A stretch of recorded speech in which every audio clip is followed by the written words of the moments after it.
ಇಂದೇ ಡೌನ್ಲೋಡ್ ಮಾಡಿ ಮತ್ತು ನಿಮ್ಮ ನೆಚ್ಚಿನ ಶೋಗಳನ್ನು ಆನಂದಿಸಿ.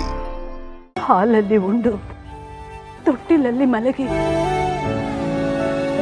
ಮೆಟ್ಟಲಾಡುತ್ತಾ ಕೃಷ್ಣನಂತೆ ನಡೆಯುತ್ತಾ ಜನಕ ರಾಜನ ಮಗಳು ಜಾನಕಿ ದೇವಿಯಂತೆ ಬೆಳೆದ ಈ ಗುಣವಂತೆನ ನೀವು ಒಪ್ಪಿಸ್ಕೊಳ್ತೀರಾ?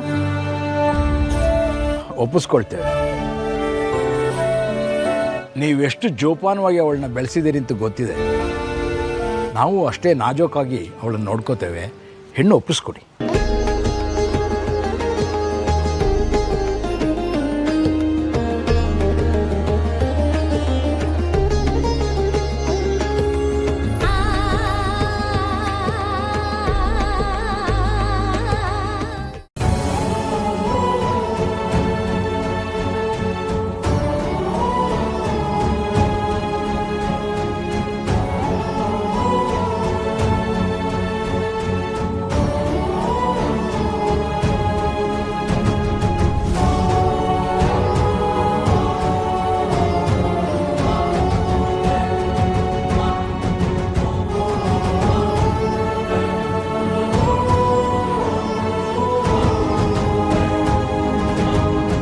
ನಿಧಿ, ಇಷ್ಟು ವರ್ಷ ನಿನ್ನ ಕಷ್ಟ ಸುಖನ ಹಂಚ್ಕೊಳ್ಳೋಕ್ಕೆ ನಿನ್ನ ಅಕ್ಕ ನಿನ್ನ ಬಗ್ಲಲ್ಲೇ ಇದ್ಲು. ಇನ್ನು ಮುಂದೆ ಅವಳು ನಿನಗೆ ಯಾವಾಗಲೂ ಸಿಗೋದಿಲ್ಲ. ಸಂತೋಷವಾಗಿ ನಗ್ನಗ್ತಾ ಕಳಿಸ್ಕೊಡು ಅವಳನ್ನ.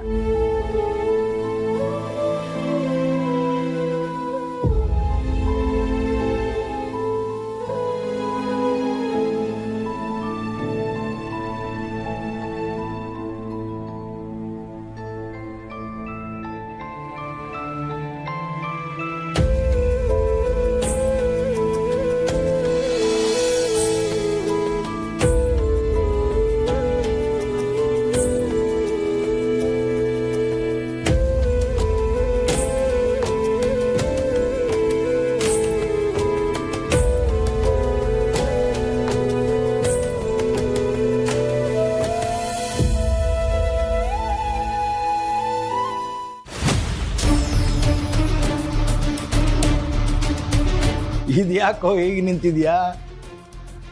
ಬಿಸಿ ಹಾಲು ಕುಡಿದ ಬೆಕ್ಕಿನ ಹಾಗೆ. ಹಾಲು ಬಿಸಿ ಆದ್ರೂ ಪರವಾಗಿರ್ಲಿಲ್ಲ ಡ್ಯಾಡ್, ಆದ್ರೆ ಬೇಗ ಮುಗಿದೋಯ್ತಲ್ಲ. ಯಾವುದ್ರ ಬಗ್ಗೆ ಮಾತಾಡ್ತಾ ಇದೆಯಾ? ಇಷ್ಟೊತ್ತು ಇಲ್ಲಿ ನಡೀತಿದ್ದ ನಾಟಕದ ಬಗ್ಗೆ. ಬಾಬಾ ಬಾಬಾ ಬಾಬಾ, ನೀವೇ ಸೂತ್ರಧಾರಿ, ನೀವೇ ಪಾತ್ರಧಾರಿ. ನಿಧಿ ನಿತ್ಯ ಕರ್ಣನ್ ಜೀವನ ಇವಾಗ ಕಣ್ಣೀರ್ ತುಂಬಿರೋ ಮೋಡಿ.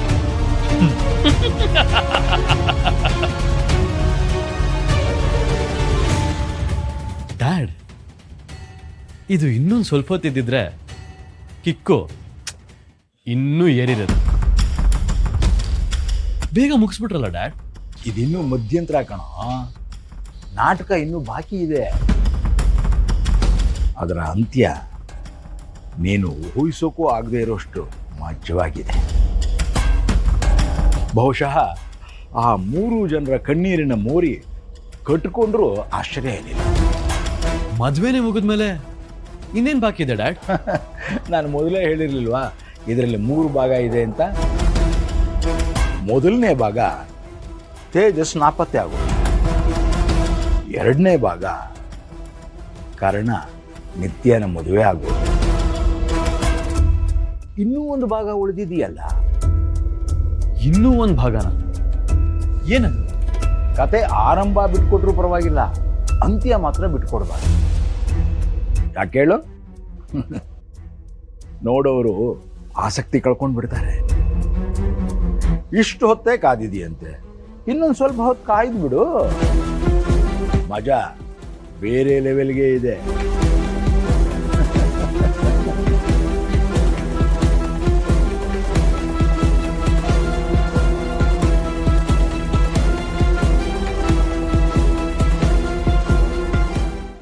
ನಾನೇನೇ ಮಾಡಲಿ, ನಂಗೆ ತುಂಬ ಭಯ ಆಗ್ತಿದೆ.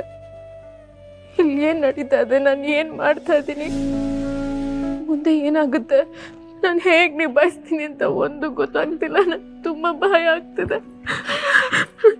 ಅಕ್ಕ ಪ್ಲೀಸ್ ಅಳ್ಬೇಡ ಕಣೆ, ಸಮಾಧಾನ ಮಾಡ್ಕೊ ಪ್ಲೀಸ್. ಏನು ಬೆಂಕಿನ? ಅಯ್ಯೋಯ್ಯೋ, ನಿಮ್ಮನೆ ಬೆಂಕಿ ಬಿದ್ದಿದೆಯಂತೆ.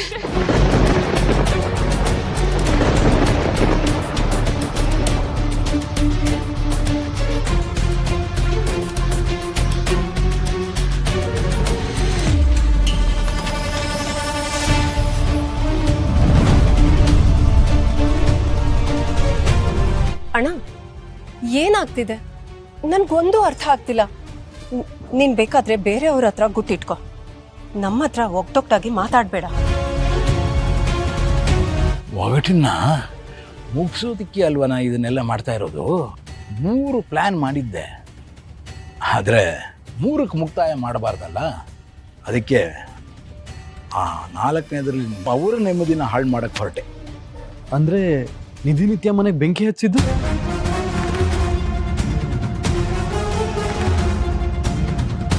ಆದ್ರೆ ಮನೆಗ್ ಬೆಂಕಿ ಹಚ್ಚೋದೇನಿತ್ತು? ಯಾಕೆ ಹೀಗ್ ಮಾಡ್ದೆ? ಮನೆಗೆ ಬೆಂಕಿ ಹಚ್ಚಿದ್ದಲ್ಲ, ಮನಸ್ಸಿಗೆ ಬೆಂಕಿ ಹಚ್ಚಿದ್ದ. ಡ್ಯಾಡ್, ನೀನ್ ಕೈ ಮುಗಿತೀನಿ, ನೇರವಾಗಿ ಮಾತಾಡಿ. ಕರ್ಣನ ಸಂಕಟ ಪ್ರತಿ ಕ್ಷಣನೂ ಇರಬೇಕು ಅಂದರೆ ಇದು ಅನಿವಾರ್ಯವಾಗಿದೆ. ಈಗ ಮದುವೆ ಮುಗಿಸಿ ನಿಧಿ ಮನೆಗೆ ಹೋದರೆ 1 ವಾರ, 1 ತಿಂಗಳು, 1 ವರ್ಷದಲ್ಲಿ ಆಗಿದ್ದಾಗೋಯ್ತು. ಮುಂದಿನ ಜೀವನ ನೋಡ್ಕೊಳ್ಳೋಣ ಅನ್ನೋ ಸಾಧ್ಯತೆ ಇರುತ್ತೆ. ಆದರೆ ನನಗೆ ಅವರು ಕ್ಷಣ ಕ್ಷಣಕ್ಕೂ ನರಳೋದು ಬೇಕಾಗಿತ್ತು. ಅವಳ ಕಣ್ಣೀರು ಕರ್ಣನಿಗೆ ಅವಳ ಪ್ರೀತಿನ ನೆನಪಿಸ್ತಾ ಇರಬೇಕು. ಅಂದ್ರೆ ನಿನ್ ಮಾತೇನ ಅರ್ಥ? ನಮ್ಮ ಮನೆಗೆ ನಿತ್ಯನ ಸೊಸೆಯಾಗಿ ತುಂಬಿಸ್ಕೊಂಡು ನಿಧಿ ಮತ್ತು ಶಾಂತಿಗೆ ಆಶ್ರಯನೂ ಕೊಟ್ಕೊಂಡು ಅವ್ರಿಗಾಗಿರೋ ಗಾಯನ ಮಾಸದ ಹಾಗೆ ಆಗಾಗ ಕೆರಿತಾ ಇರಬೇಕು. ಒಟ್ಟಿಗೆ ಇರಬೇಕು, ಒಟ್ಟಿಗೆ ಅಳಬೇಕು. ಒಟ್ಟಿನಲ್ಲಿ ಕರ್ಣ ನಿಧಿ ಸಂಕಟದಲ್ಲಿ ಬೆಂದು ಒದ್ದಾಡ್ತಾ ಇರಬೇಕು. ನಾವು ನಗ್ತಿರ್ಬೇಕು.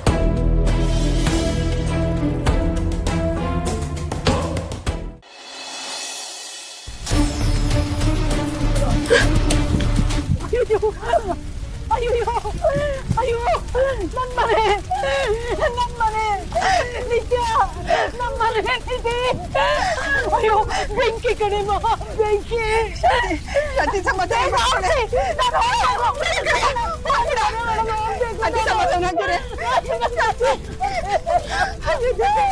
ಬೆಂಕಿ ಹೇಗ್ ಬಿತ್ತು?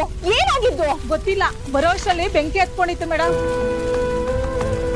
ಕರುನಾಡ ಕಣ್ಮಣಿಯು